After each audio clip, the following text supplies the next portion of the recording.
Okay, thank you very much, everybody. So today we're going to talk about monitoring, evaluation, reporting improvements that there's been a big conversation within Bush Heritage Australia about that, and particular focus on our indicator review that we've done.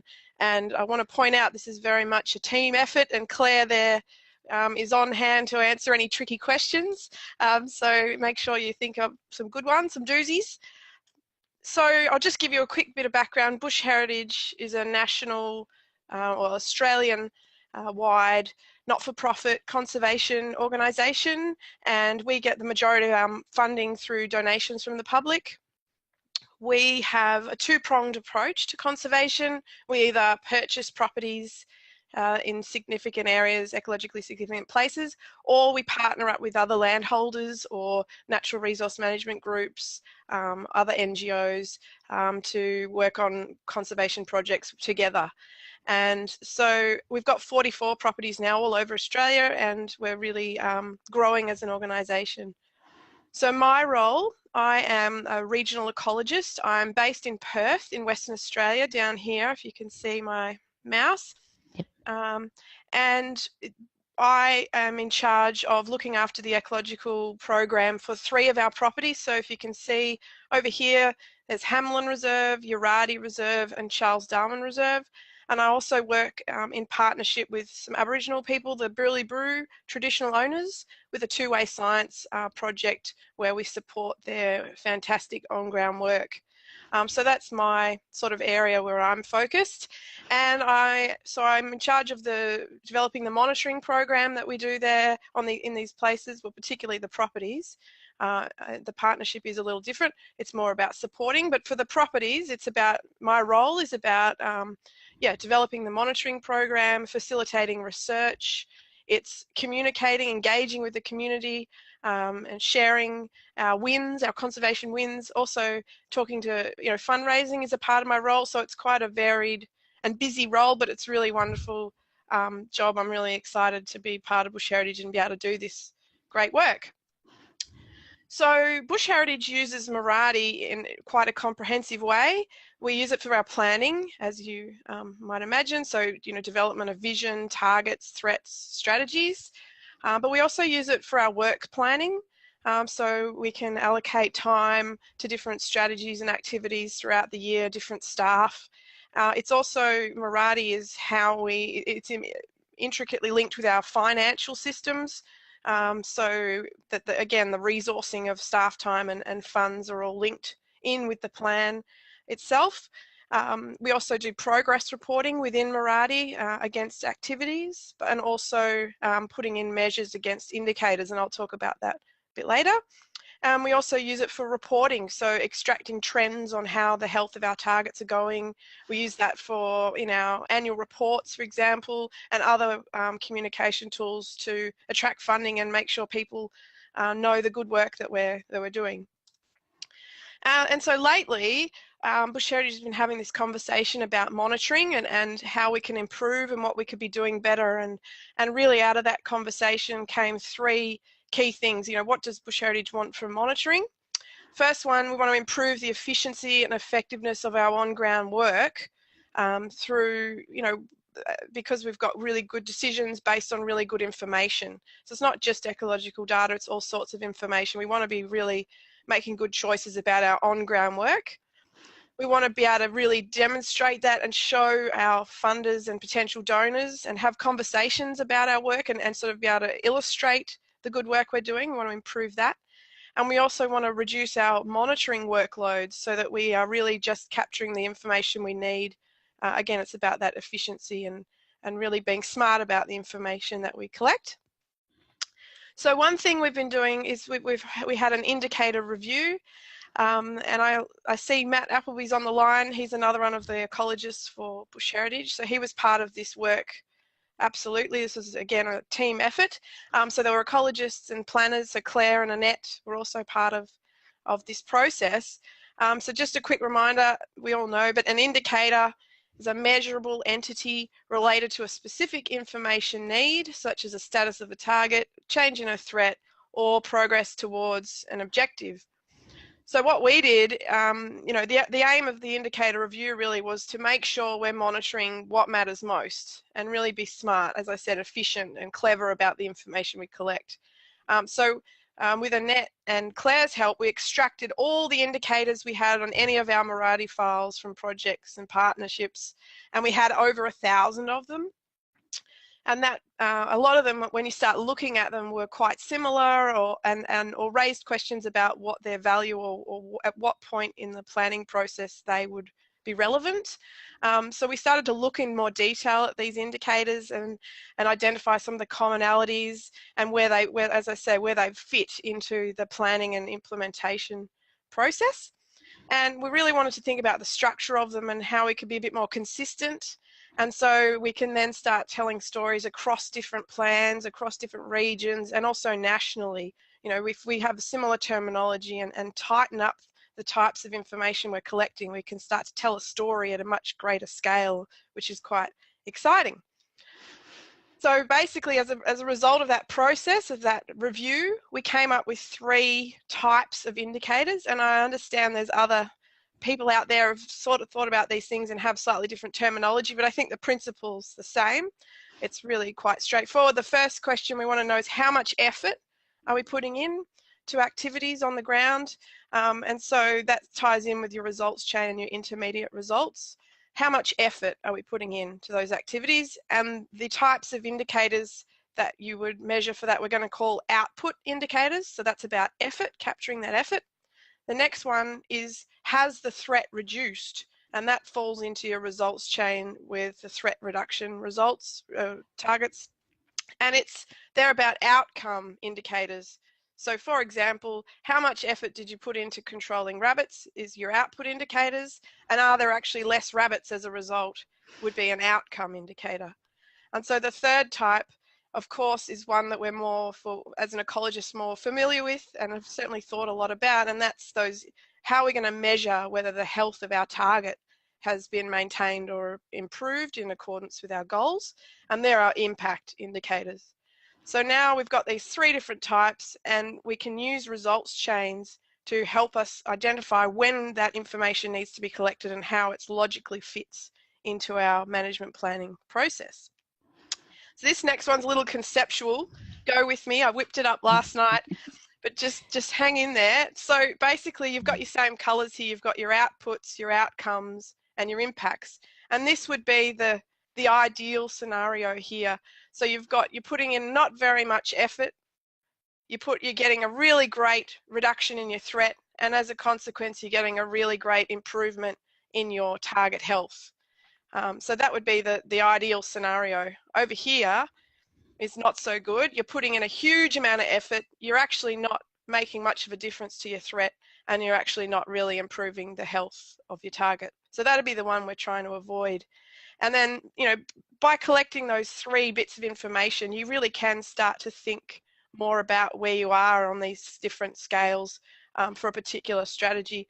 So over here, for example, you might be putting in a huge amount of effort, but you're not really seeing any change in your threat, but you are, funnily enough, getting a really nice increase or improvement in the health of your target. And that raises questions.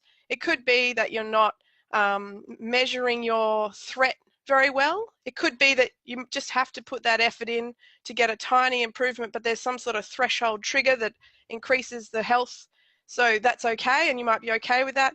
Or there might be something else that's driving the improvement in the health of your target. And so these kinds of things, you know, by having those 3 pieces of information, you can really start to be clever and think adaptively about what you're doing out there. So now I'm going to give you a real life example of some of these ideas. So back to this map. So Hamlin, I'll take you to this spot here, if you can all see my mouse. So Hamlin Station Reserve was purchased a couple of years ago. It's a relatively new one for us. It's a big one, 202,000 hectares. And these are some of the special sort of landscapes that we're protecting.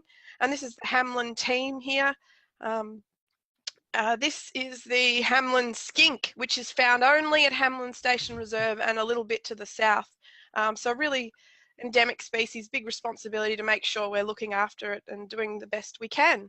So I'm going to use Hamlin excuse me, as a bit of to run through some examples of these ideas. So now I'm going to switch, if you just stick with me, everybody. I'm going to switch there. Now, can you all see that? Hopefully okay. Yes, we can. Great. So this now is the results chain for rabbits. So I'm going to use rabbits as an example because it's a really common one for us. So what we've done is we've developed, very much with Claire and Annette's help, a generic results chain that has the structure we want so that it pulls out those obvious steps where outputs, outcome and impact indicators can be captured and collected and thought through. So what you've got, I'll just quickly, I'm assuming most of you have your head around these sorts of diagrams, but basically, you know, this area here is about strategy development. So you undertake baseline surveys to get an idea of where the rabbit issues are. You pick your areas that you're going to make a difference in, and then you get the best techniques together, and that's your development. But it's here in this implementation, so on the ground activity. So in this area here where we're really on the ground doing the work. So here you can see undertake control activities, and I'll point out that this new box, I'm not sure if you're all aware of this, but this purple here is a monitoring activity. So it separates it or distinguishes it from general activities on the ground. So we're undertaking our rabbit activity, our rabbit control activities, and we're recording that effort. And what we're doing here is, this is where our first set of type of indicator comes out, our output indicators, and we've just put that there to sort of help people visualize it. But if I hover over this indicator here, you'll see we've now developed rabbits baiting is one of our output indicators, and that's about the number of bait stations baited, and also rabbit staff days. So we're going to capture how much time staff are putting into rabbit control on the ground. So that's where they sit. And then you move across this way in the diagram and you come to your threat reduction results. And again, you've got a monitoring activity, a purple box there to say, as a trigger, we need to be recording this information. Excuse me. So we need to monitor rabbit numbers, and you'll see our indicator here, if I hover over it, is rabbit activity, and we're going to use spotlighting routes and repeating spotlighting routes to really get a sense of our rabbit numbers. And so you can see the principle here, if you're doing a lot of work on the ground, you're not really getting any less rabbit numbers, then this is where adaptive element comes in. You can think maybe I'm not doing something quite right here, or something could be done differently. And then again, as you progress over this way, you've got your monitoring your targets. And so for example, up here, there's quite a few in that one, but conversations need to be had about how many you need to have and what's realistic and repeatable, but they're the ones we've selected.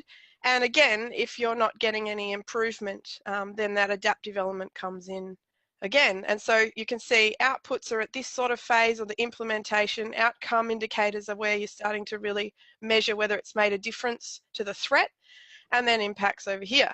So that's, and we've now developed generic results chains for fire management, erosion, feral predators and other feral herbivores. And so that's, the idea is that the reserve staff can take these generic structures or frameworks back to their patch and tweak them and make them obviously relevant. But that sort of structure and that sort of key visualization and logic about where those indicators need to be monitored is really useful, I think. It's really helped me anyway understand the process. Now I'll just show you a couple of other things. You got about 5 minutes, Fit. Great, You're doing that's well. perfect. Yep. Thank you. So as I mentioned, Bush Heritage uses the work planning component of Miradi, which is really useful. So here I've got open, you can see the invasive herbivores rabbits results chain, and we've I moved my mouse away so it doesn't open those boxes, but basically you can see those activities are ordered in a logical left to right approach that's in the results chain, and we've got people assigned to each activity. The names, and over here of course are the work units, so that's the number of days and the time of year that that particular staff member will be giving to that particular activity. Also, over this side, normally we would have also our budgets directly again linked to those activities, so it's all tied together really well. In this area, this is progress reporting. So against each activity, the person is in charge there or assigned to that will be writing a progress report in there about the activity to make sure it's that they're on track with it all. So that's really helpful and useful, and it ties it all together because a lot of the reserve staff, this is really what they're looking at a lot of the time. What am I doing next, and what time of the year should I be doing it? So that's great. The other thing I'll show you just quickly, so the progress reporting against activities is in here, but if I just whip back there, it just takes a moment. If I click now in here, when it comes to capturing the measurements for your indicators, you click in that, depending on if it's an outcome, and you click on the indicator box, and there they are. And this is where you put your measurements in. So you put your date that you're recording the information, and you've got your units, number of bait stations, and then you'd put 6, 22, whatever it is, and come back. And you'll note we haven't got anything in there just yet because we're still in that strategy development phase for rabbits at Hamlin, but that's where that information would be captured. Last thing I'll show you is something else we've developed which I think helps sort of bring it all together. So this is a spreadsheet that sort of extracts the indicators out, the different types of indicators from Miradi for all the indicators, for Hamlin. So you can see here, these are the output indicators, and so there's all sorts of ones, but focusing here on the rabbits. So these are the same ones that I've already shown you, and this is where some more information could go. It could also sit in Miradi, of course, but just some details about how you're going to actually do that, where you're going to put the bait stations, how often, who's in charge, that sort of stuff could go in there as well to sort of summarize what monitoring needs to be done in terms of recording effort across the different strategies. This one is your outcome indicators. Again, we're just focusing on rabbits, but you can bring it all together is really the idea here, and outline some of that more method type work and frequency and things and reporting.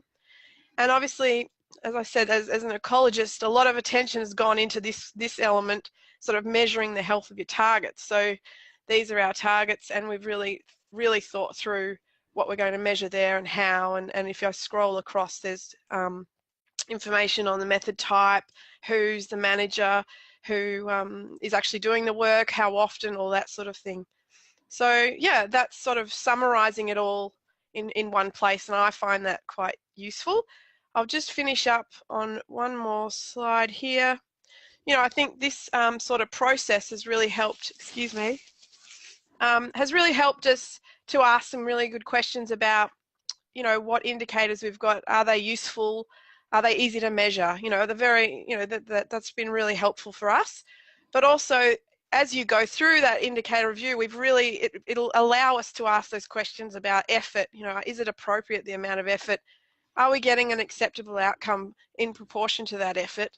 And are we actually ultimately achieving our goals? Obviously that's the key question.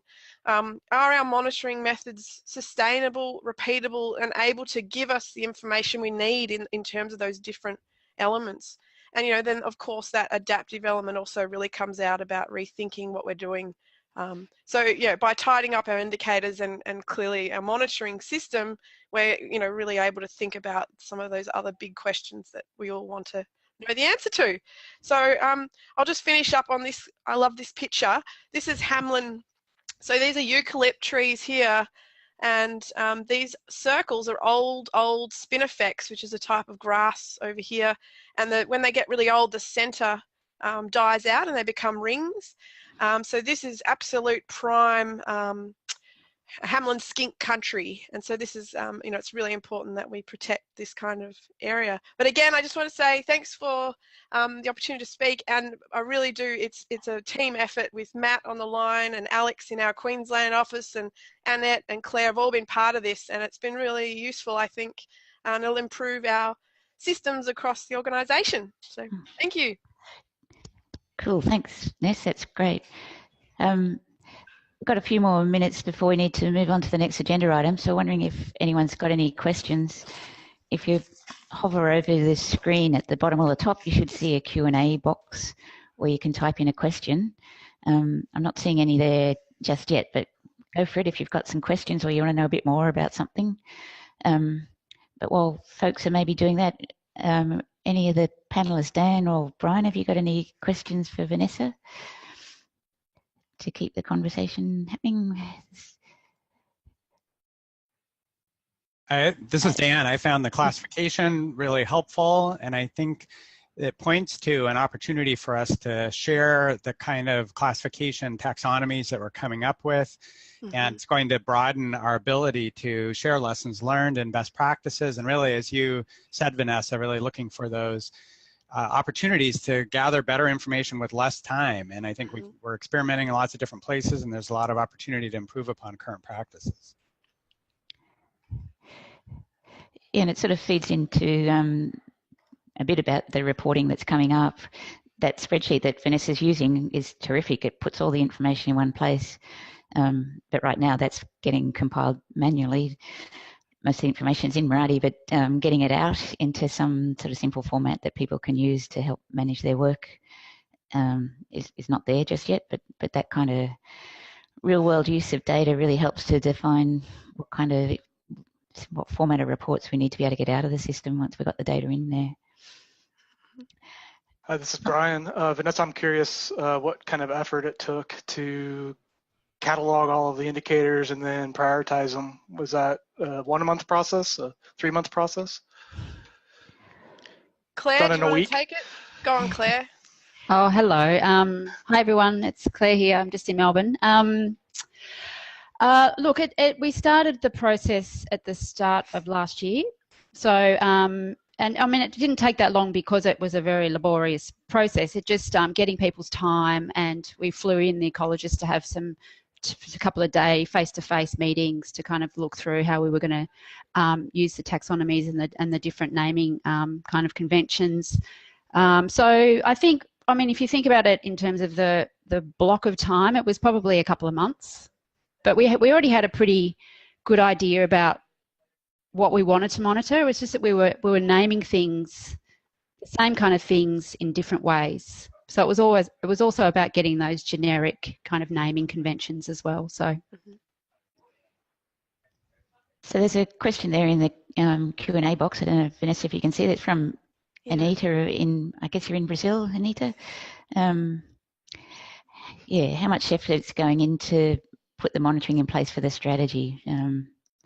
Percent of time, yeah. Can you talk to that? Yeah, sure. So obviously we want to make sure that not a huge amount of time, we want to keep it as efficient as we can.